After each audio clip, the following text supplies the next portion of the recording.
Hello guys, welcome. Collective reading tayo ngayon. Be open-minded po, hindi po halos lahat makaka-resonate. Kaya piliin nyo na lamang. And thank you nga po pala sa mga nag-subscribe, lalo na sa mga bumabalik. Marami pong salamat. Start na tayo. Give me the message for collective. Kaninong energy to? Give me the message for collective. Kaninong energy to?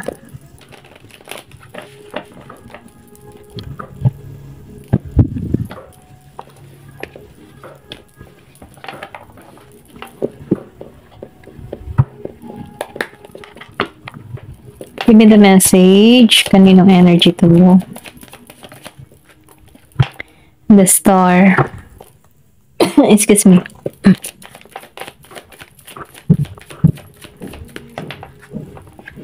Queen of Swords.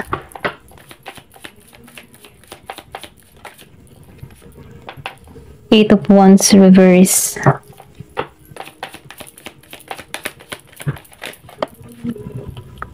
The Hierophant upright.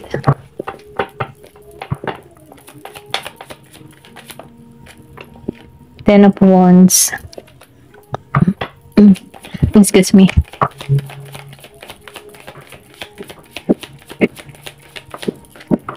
Queen of Cups reverse. The Hermit. Pasensya na sa tunog ha. May nagpapagawa kasi sa kabila. The Lovers. Ayan. Bottom of the deck. Meron ka ditong Knight of Pentacles, Ten of Swords, and Seven of Cups, and Five of Wands. Okay. So, ito yung pinaka-current energy mo. Nafe-feel ko dito, no? Meron ditong tao na Gemini, Aquarius, Libra, Aries, Leo, Sagittarius, Taurus energy. Meron din ditong Scorpio, Cancer, and Pisces. Meron Virgo, Gemini. Then, Aries, Leo, Sagittarius, Virgo, Capricorn, Taurus, Gemini, Aquarius, Libra, and Scorpio, Cancer, and Pisces. Halos lahat andito na. So, nakikitaan ko dito, no? Nafe-feel ko dito, meron ka ditong mga iniisip. Nakikitaan ko rin dito na maybe nagmumuni-muni ka or nagninilay-nilay ka sa panahon ngayon, ano? Kasi nakikitaan ko dito, or pwede rin sabihin energy to ng person mo, nagninilay-nilay to. Gusto nang maayos yung connection, gusto nito makipagkasundo, ayaw na nito yung conflict. Ito lang nakikita ko. Meron na ditong nakahealing or naghealing na dito sa Ten of Swords reverse. Maybe natanggap na niya, or pwede rin sabihin na natanggap niya na yung pagkakamali niya. Nagkakaroon na to ng pangunawa, naliliwanagan na. Then dito, nasa Knight of Pentacles, meron ditong Year of the Horse, Year of the Snake, akong nakikita. So, nafe-feel ko din dito, no, sa Knight of Pentacles upright. Handa na to. Handa na tong kumilos, or pwede rin sabihin na may pagtungo sa'yo. Meron ka ditong person na charming, or pwede rin sabihin malakas yung attraction, masipag, or pwede rin sabihin energy mo to, masipag ka. Kumbaga, nakatuon ka ngayon sa pentacles mo. Sa iyong tagumpay, kumbaga, nakatuon ka sa iyong karera.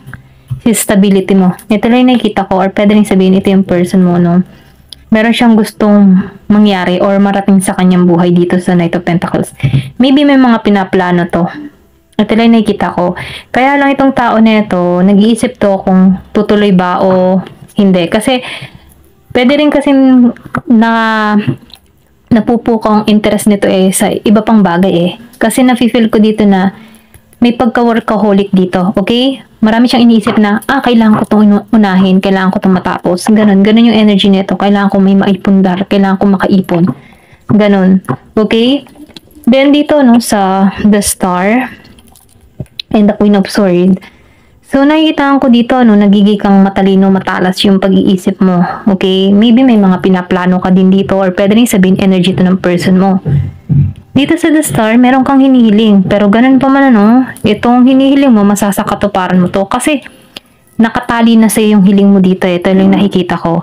Yung iba sa inyo, napaka-spiritual or pwede rin sabihin na relihiyoso, relihiyosa, ganyan. may faith.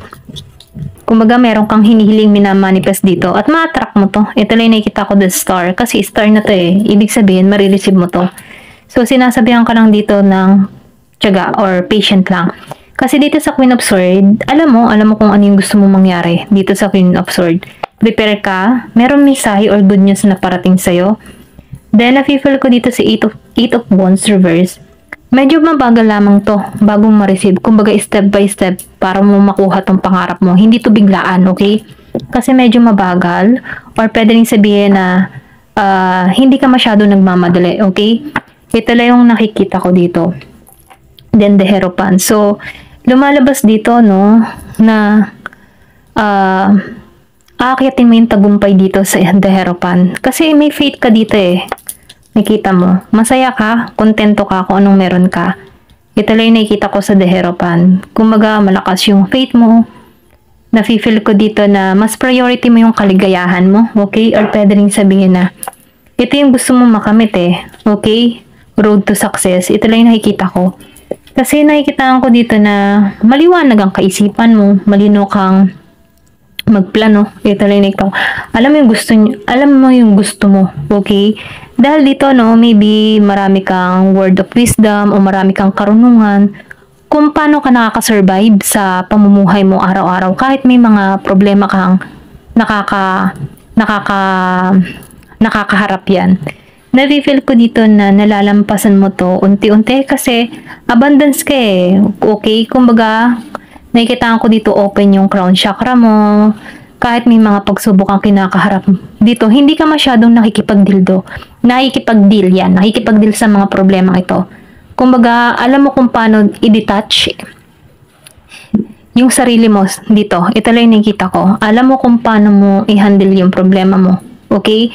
Kumbaga, once na may dumadating ng problema sa'yo, hindi mo to sinasakop or hindi mo to niyayakap. Ito lang yung nakikita ko sa the Hierophant. Kasi punong-puno ka ng karunungan, kaalaman, or pwede rin sabihin na, no, dahil sa mga experience na nararanasan mo kung bakit ka matalino dito sa Queen of Swords and the Hierophant. Kumbaga, hindi ka nagmamadali. Nag-iisip ka, okay, hindi ka nagmamadali. Kumbaga, nakapokus ka lang sa present. Hindi ka nakapokus sa future, okay? Kumbaga, ini-enjoy mo yung mga sandali na nare-receive mo sa pang-araw-araw. Ito lang yung nakikita ko. Then, dito sa Ten of Wands, nafe-feel ko yung iba sa inyo merong paglipat or pag-alis, okay? Maybe, meron kang gagawin or merong paglipat ng bahay, lipat ng apartment, or paglipat ng trabaho dito sa Ten of Wands. Kasi nakikita ko dito sa Ten of Wands na marami kang responsibilidad or pwede rin sabihin na marami kang kinakaharap na pagsubok sa buhay. Kaya gusto mong alisan yung responsibilidad or pwede rin sabihin yung nagpapabigat sa iyong kalooban dito. Pwedeng nahirapan ka sa trabaho mo, hindi maayos yung kita or pwede rin hindi maganda yung mga tao doon may pagka-toxic kasi nafe-feel ko dito na aalisan mo to eh kasi sobrang bigat na. Meron dito akong nakikita na Taurus, okay? Taurus. Ayan. Then dito na sa Queen of Cups, nafe-feel ko dito na Ten of Wands, inalisan mo, then Queen of Cups reverse. So, hindi ka panatag or hindi ka comfortable kung nasa saan ka man ngayon. Kaya, nag-iisip ka dito ng paglipat or pag-alis or pag-apply sa ibang ng trabaho, okay? Nakikita ko dito yung pagkilos mo. Ito lang yung nakikita ko, yung iba sa inyo, ha? Kasi nahihirapan ka dito. Maybe, yung environment mo hindi maganda, kaya meron ka ditong pag-alis. Akong nakikita. Then, dito, no, sa The Hermit, nafe-feel ko dito na gusto mo yung tahimik ka lang muna or pwede rin sabihin na meron kang ginagawa na soul searching or meron kang mga inaalam or binibigyan mo munang panahon yung sarili mo, okay? Ito lang yung nakikita ko. Humahanap ka dito ng kaliwanagan or kasagutan sa mga katanungan mo dito. Ito lang yung nakikita ko sa Hermit. Kumbaga, no, nag-isolate ka or pwede rin sabihin na nagninilay-nilay, nagbabakasyon ka muna, nire-relax mo muna yung kaisipan mo dito. Ito lang yung nakikita ko. Parang nag-isolate ka muna dito sa gulo ng mundo. Kumbaga, nire-relax mo yung kaisipan mo dito sa The Hermit. Then dito no sa The Lovers, so nafe-feel ko dito no na meron ditong koneksyon na patungo sa'yo. Kung sino man yung iniisip mo, mahal ka nito. Kumbaga andun pa rin yung pagtatangi ng tao neto. Okay, dito sa The Lovers. So tingnan natin, sino tong The Lovers? Sino tong nagmamahal sa'yo? Give me the message. Sino itong nagmamahal sa'yo?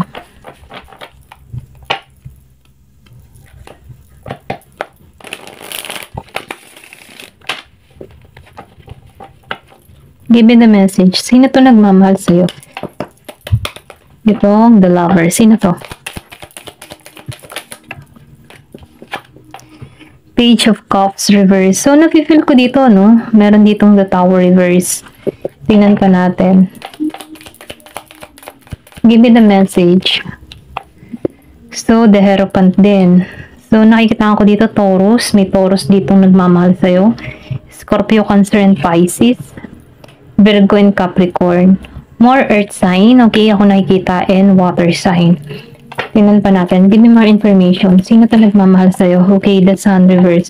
So, nafe-feel ko dito, no? Nagkaroon kayo dito ng lumabas ang the Star upright.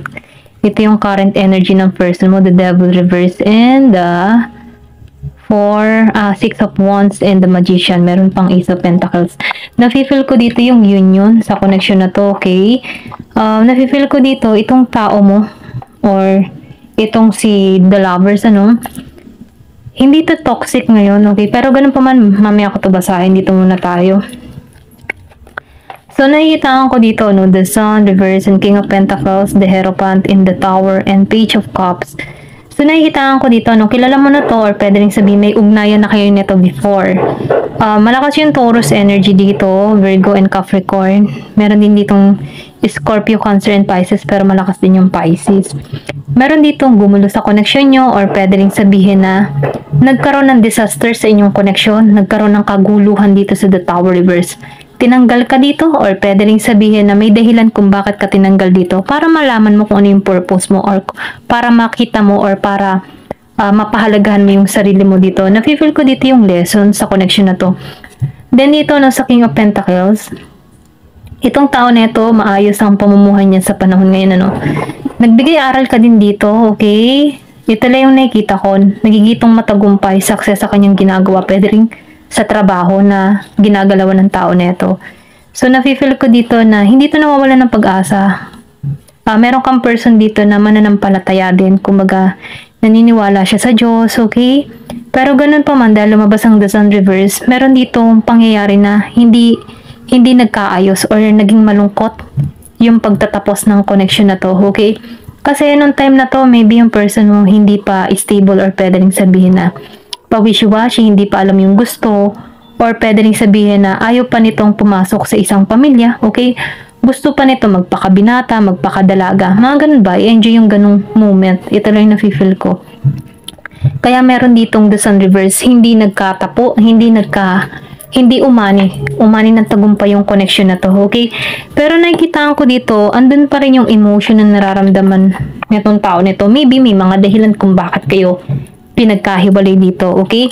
Pero ito yung current energy ng person mo. The Star. Meron tong hinihiling, kumbaga, kahit hindi kayo naging masaya sa connection na to or pwede rin sabihin na sinubok tong connection na ito, pero ikaw yung hiling ng tao nito. So, nafe-feel ka ng tao nito na mabuting tao, okay? Mabuting babae, mabuting lalaki, mapagkakatiwalaan niya. Ganon kanya tingnan, okay? Kaya lang, nakikita ka din ng tao nito na marami kang ngayong tutor o maraming humahanga sa'yo or pwede rin sabihin na nagiging kang maayos sa panahon ngayon or maraming nakakakilala sa'yo, okay?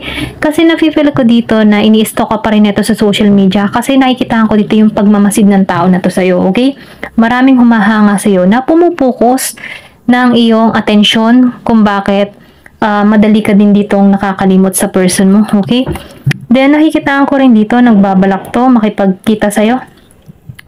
Yun, or pwede rin sabihin, gusto nito ng panibagong oportunidad sa connection ninyo, okay? Second chance, kumbaga, pagkikitang muli, then nafe-feel ko din dito, no, na gusto nito ikaw offeran or pwede rin mahantong sa marriage, okay? Ito lang nakikita ko. Meron ditong new proposal na patungo sa'yo. Then dito, no, sa The Magician. So, nafe-feel ko dito, no, na hinihiling ka ng tao nito. Minamanifest ka ng tao nito na bumalik ka sa buhay niya. Pero ganun pa man, no, ikaw yung tatanong dito. Okay? Ito lang yung nakikita ko. Meron ditong Capricorn, Aries, Leo, Sagittarius, and Virgo, Capricorn, Taurus. Okay? Ikaw yung kaligayahan, ikaw yung hinihiling ng tao nito. Kaya lang, meron ditong pangyayari na nagkahiwalay kayo ng tao neto at hindi lumago dito sa the Sun reverse and the Tower reverse. Okay? Kumbaga, nagkaroon dito ng disaster sa connection na to. Pero ganun pa man, nakikitaan ko dito, ikaw yung hinihiling ng tao neto. Ayan, hanggang dito na lamang po. Thank you for watching. Love and peace.